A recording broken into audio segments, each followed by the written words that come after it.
This episode is a follow-on to the 5 tips for beginning lockpickers video that I did previously. In this episode, we're going to dive deeper into tips 1 and 2. Tip 1, learn single pin picking early, and tip 2, understanding your tools.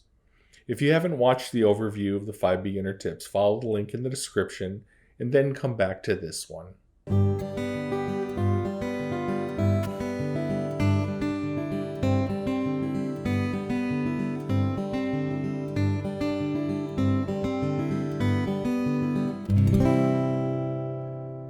Hey folks, welcome to Pugs Picks Locks. If you're new here, feel free to click that subscribe button and ring the notification bell so you'll always be notified when I release new content like this.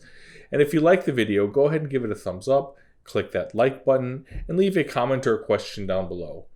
Did I get something wrong? Is there something I could do better, do differently? Please let me know.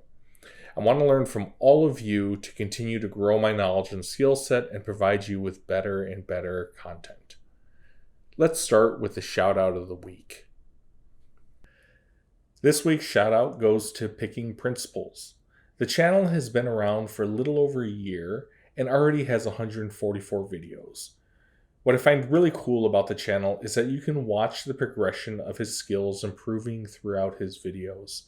There's so much to be learned by watching others progress in Locksport.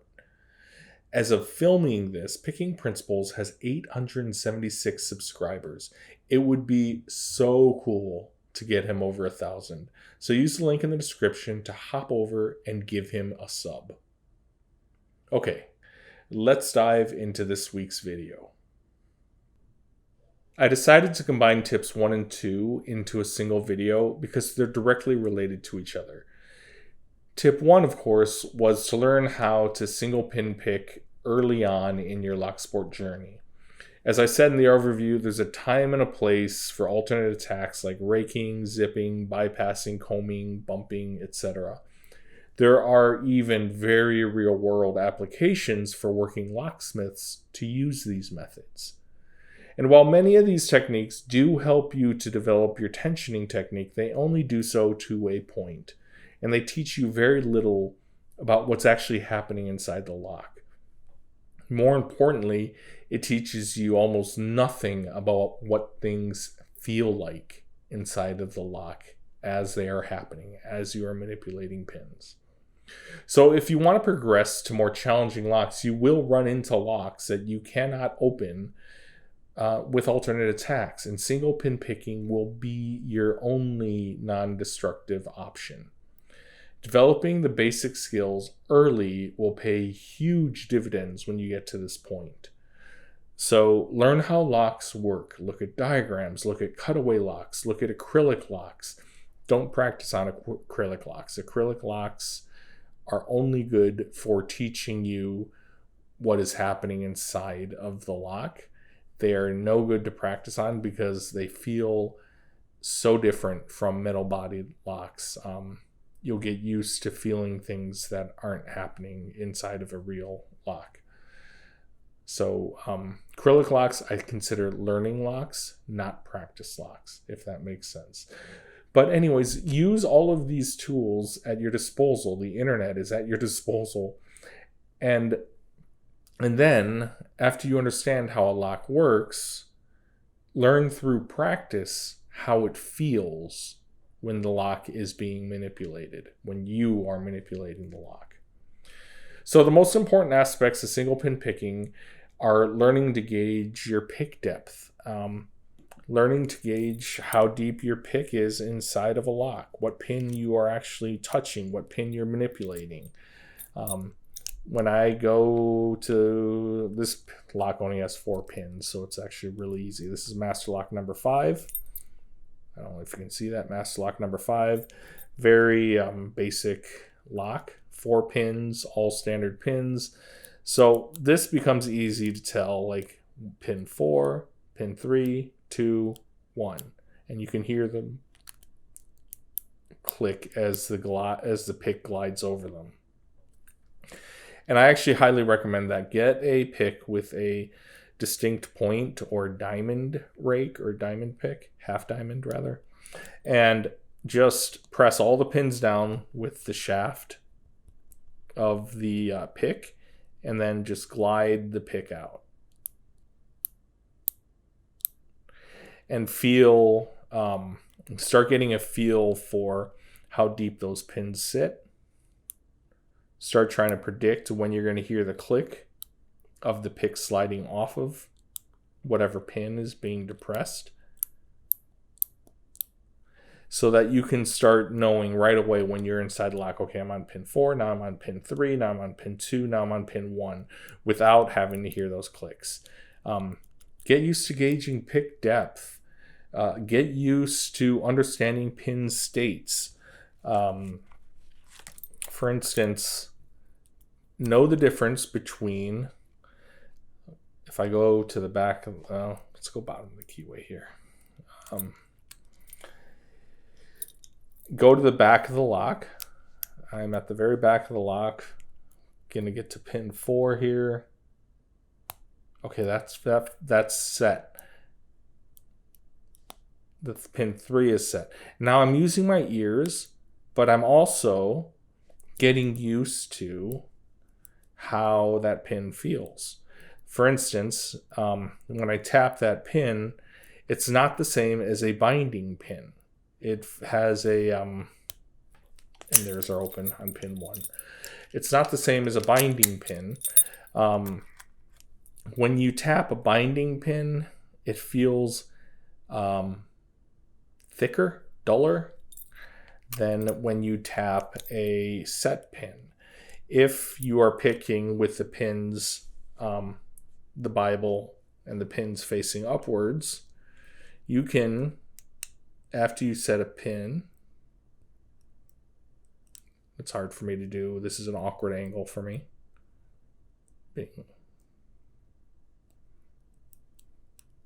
Okay, let's reset that lock. And then you get, so that was pin 4. Now when I tap pin 4, I can feel the key pin. The key pin is the pin that's actually touching the key. It's the one that you're actually manipulating with the pick. When you tap the key pin on a set pin, it will feel floppy. It will move very easily, as opposed to a binding pin, which doesn't flop. Or let's do this. Okay, I overset a pin. And so now if I tap that overset pin, the key pin isn't flopping in the keyway because it's up above the shear line and it's being held in place. So it actually feels stuck. There's no movement in it. It's not coming back down into the keyway. And that's part of the way you know it's overset. And you just heard it drop back into the keyway. Hopefully you heard that. So get used to feeling the different pin states. Get used to feeling different pin types. For instance, that was those are all standard pins. So what's a good lock to demonstrate a serrated pin with? So this master lock number 1100 series American lock. I'm saying all the wrong things.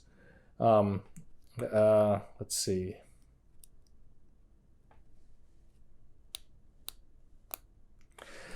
That's a serrated pin. Pin 1 here is a serrated pin.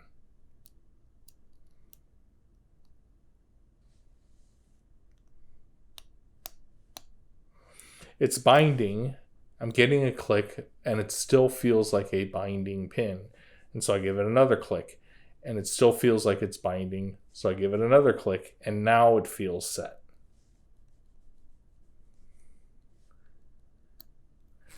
Get used to, so that's serrated pins. Get used to the way that spool pins feel.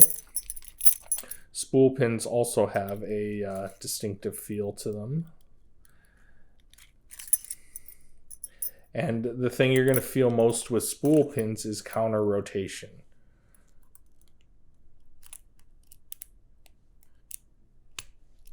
Okay, so we have a full set.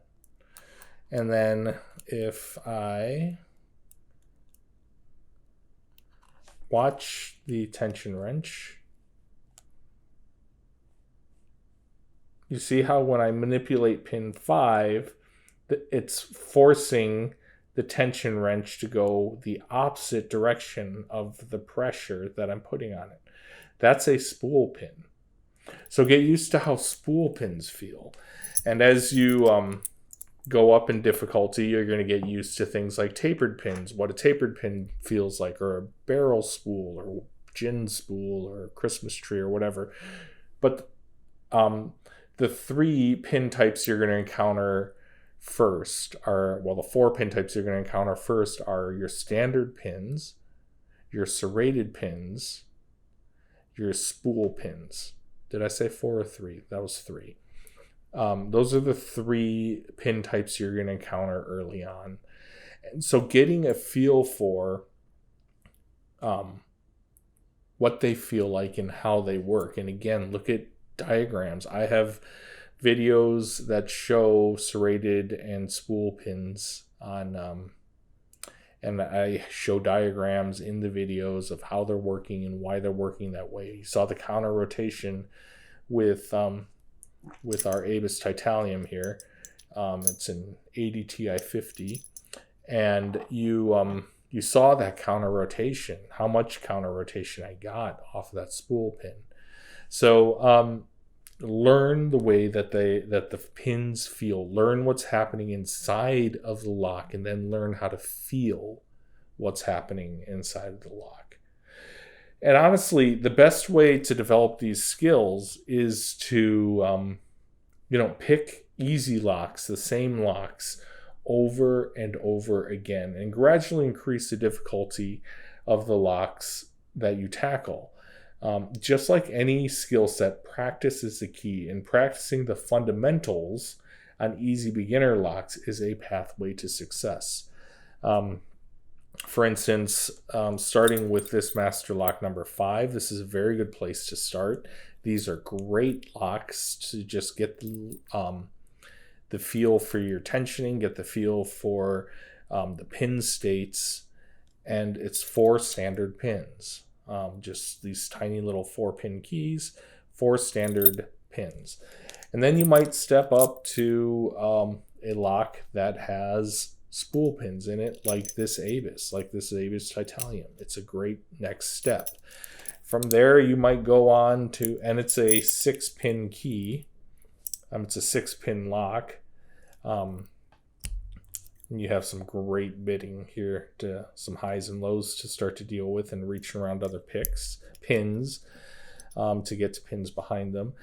And you get to feel what spool pins feel like. And then you might graduate to something like an American lock, Series 1100. These are great little locks. They have serrated pins and spool pins in them, and they're guttable, which means you can take them apart and you can look at the insides and you can progressive pin them and do other things like that. Progressive pinning is where you gut the lock, take it apart, and then reassemble the lock with only 1 pin stack. And then you get like that first pin stack, and you get a feel for how that 1 pin feels. And then you might put 2 pin stacks in, gut it again, reassemble it with 2 pin stacks, the first pin and the second pin, and get used to the feel of how those 2 interact with each other. And then you add the 3rd pin stack, and then the 4th, and then the 5th. And progressively, you develop a really strong feel for what's going on inside the lock. So I highly recommend these American 1100 series locks for early progressive pinning, for early learning for what's going on. Okay, part of this learning process is tip 2, which is truly getting to understand your picks.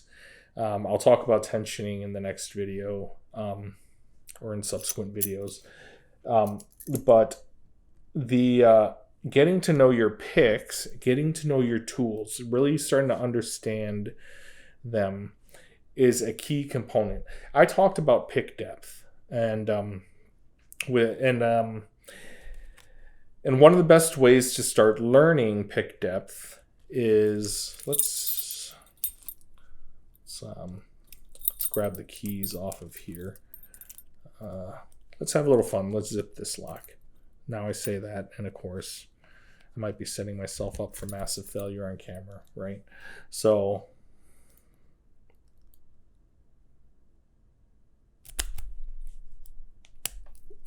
okay, that was more of a rake than a zip, but you know, whatever. We got it open. It's a whole toy swivel. So if I grab the keys for this lock, and then if you think about the pick, there's a couple of things you can do early on to start understanding what picks to use when. The first thing to do is to try to line your pick up with the key to see if you are actually going to be able to reach all the pins. So these are the keys we have. So the shoulder of the key right here, that limits how far, that's the edge of the keyway, right? That's the front edge of the keyway. So if you line your pick up with that as a pivot point, because you might be levering off the edge of the keyway, you can see whether or not your pick is going to reach. So that's pin 4, pin 3, I'll be able to reach, pin 2 and pin 1. I can reach all the pins on this lock without the risk of oversetting one of them. So you can line your key up and understand how it's going to work. If there is tricky warding, like let's say this bit of warding right here on the key, you can see this ridge on the key, which corresponds with the warding there. So let's actually look at this groove on the key, which corresponds with that bit of warding there. If I use bottom of the keyway tension on this lock, which I do, that means that I'm actually picking, my pick is pivoting, it's using that bit of warding as a fulcrum as I set the pins. I'm levering off of that little bit of warding there.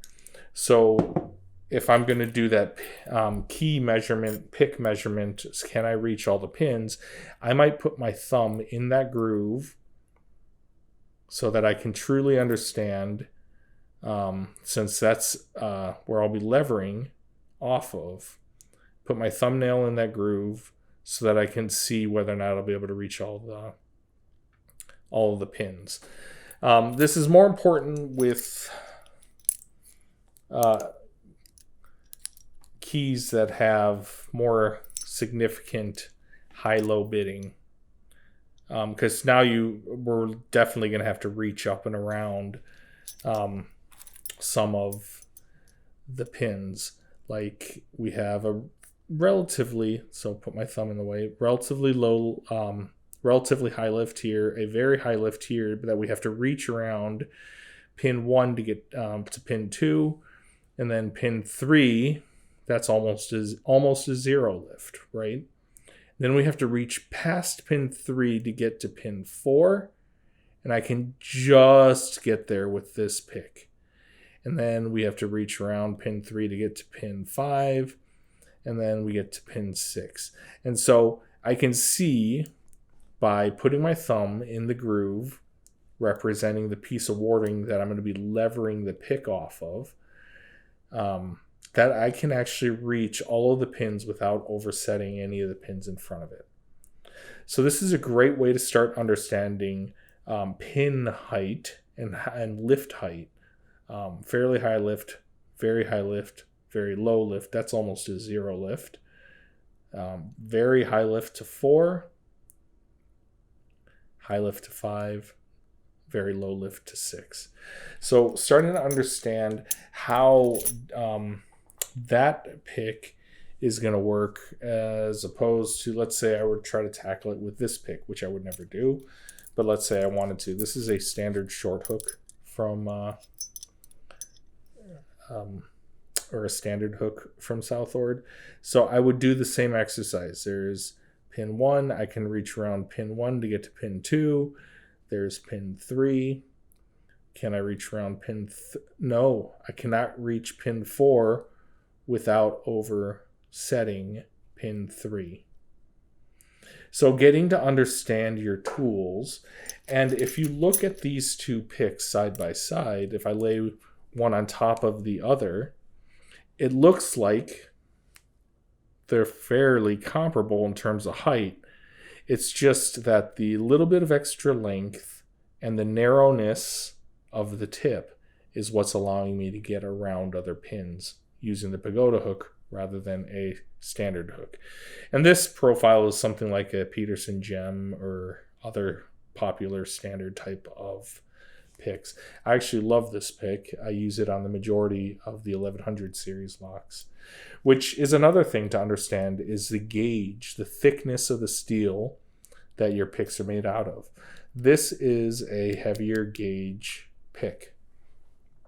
So if we get a pair of calipers here, we can take a look and we can see that this is 25 hundredths of an inch. 25 thousandths of an inch, sorry. Words. Talking words are hard. And this Pagoda hook is 22 hundredths of an inch. And you're like 25 hundredths of an inch versus 22 hundredths of an inch. Is that really thousandths? I keep saying hundredths, I mean thousandths.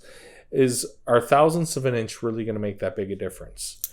And if we take a look at this American lock, we can see, top of the keyway tension, we can see that this standard hook, which is 25 thousandths of an inch, trying to say the right word, getting through the warding. This is a paracentric keyway, and you have this bit of warding right there. Hopefully you can see that in the camera. I'll zoom in. This bit of warding right there is just a challenge to get that pick around to get up onto the pin. Whereas just a few thousandths of an inch, 3 thousandths of an inch, I can get around that warding and get on the pins just fine. It's that small of a difference. We're talking thousandths of an inch. And so understanding this about your picks makes a big difference.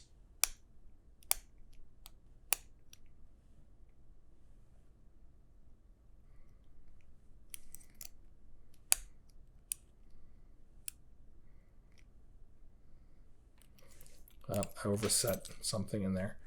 Can make a huge difference on whether or not you can actually manipulate the pins.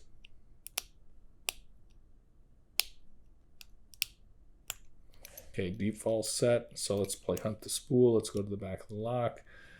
5, I think, is that spool. And it's giving counter rotation. And there's must be another spool since we set that. And now that feels like 4. And there we go. Okay. So being able to have that knowledge of just this is a thicker gauge of steel on the standard hook than on the Pagoda hook. And what that allows, what difference that's going to make in the keyway and what the different gauges allow you to do. This heavier gauge allows me to crank harder on pins because there's more meat. There's more steel in the shaft in terms of thickness, in terms of the gauge, but also in terms of the width of the shaft. You can see that that's a wider shaft also. And so there's more steel in general, which allows you to crank a little bit harder on the pins without worrying about bending and flexing and damaging your tools. So getting to understand that. Another thing that I talked about was pick depth. And so another thing we can do with our keys here is we can, let's mark up this one. So if you're going to be looking at that side, so we can line, and let's grab a Sharpie, a very fine pin Sharpie, fine tip Sharpie. And remember I said that the shoulder of the key is what stops everything at the correct depth when it hits the face of the keyway, the face of the plug, right? So if we line the pick up with pin 4 here, and then we mark where the shoulder is with a Sharpie, and then we slide over to pin 3 and mark where the shoulder is on pin 3. I'm not being exact here. And then we slide over to pin 2.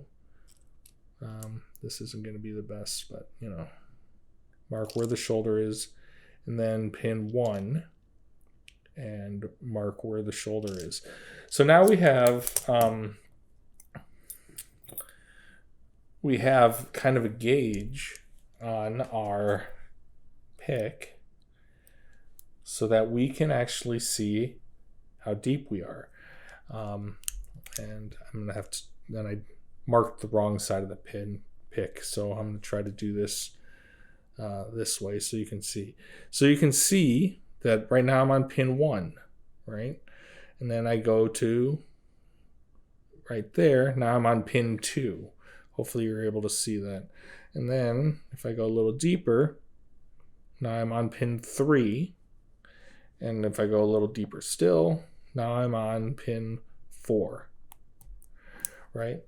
Let's try to pick this really awkwardly so that you can actually see that I'm using the marks on the key. So if I go to pin, if I pull the pick out, now you can see the mark for pin 4, hopefully. And then pin 3, pin 2, and pin 1. And there's our open. So I'm able to, by marking my pick in that way, I should have marked this side so that, anyways, left-handed struggles here. By marking my pick, I have a visual guide for how deep my pick is and what pin I'm sitting on.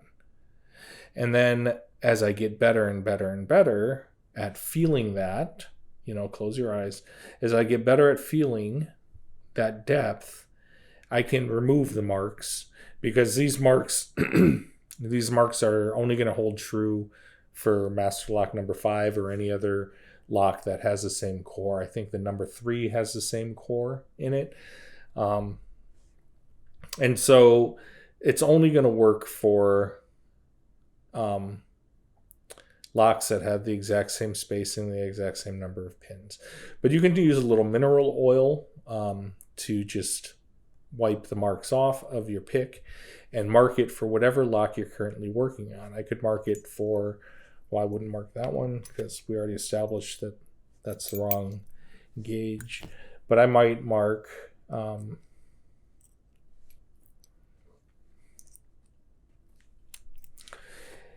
I might mark this pick, my Pagoda hook, I might mark that with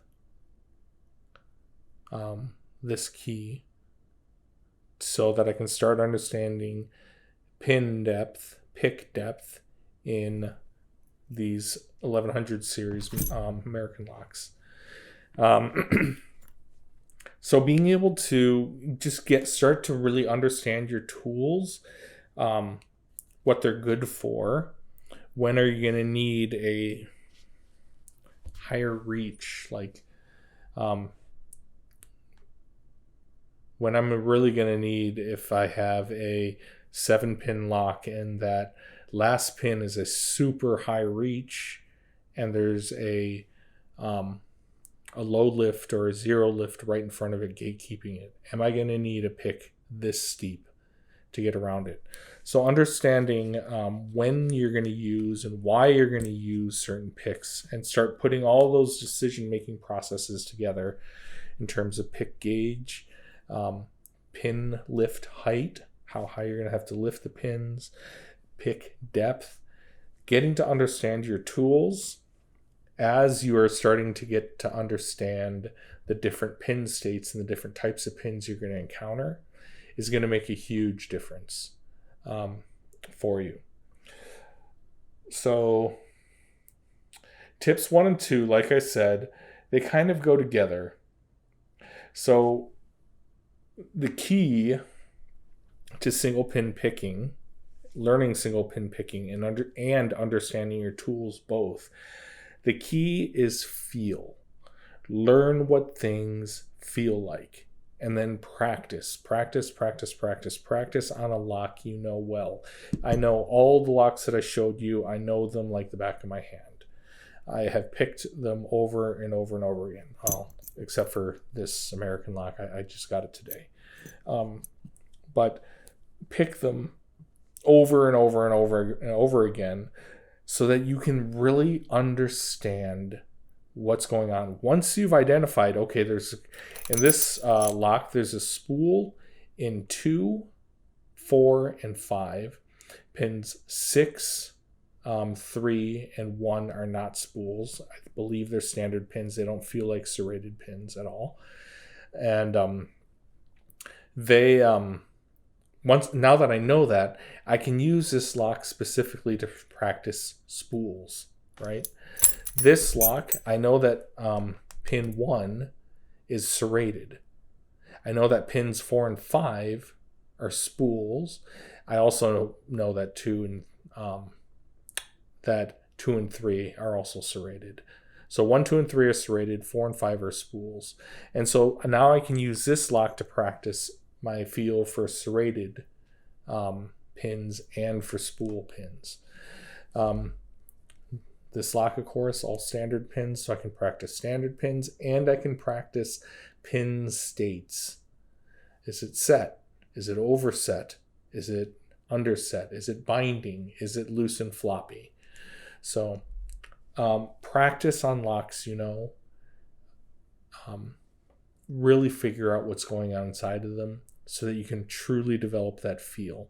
How much pressure do I need to ease off when dealing with the counter rotation on a spool pin? What's the difference in a shear line click when a pin is actually setting past the shear line or a serrated click? What's the difference? What does it feel like inside the lock? How do you know if you've actually set the pin or if you've just clicked through a serration on the serrated pin? So really get to know it, get to develop that feel early on. Single pin picking will pay, learning that early in your Locksport journey will pay huge dividends later. Hey folks, thanks for watching. If you liked the video, remember to drop a like and leave a comment or a question below. If you're new here, subscribe and ring the notification bell for more content like this. Until the next video, happy picking y'all.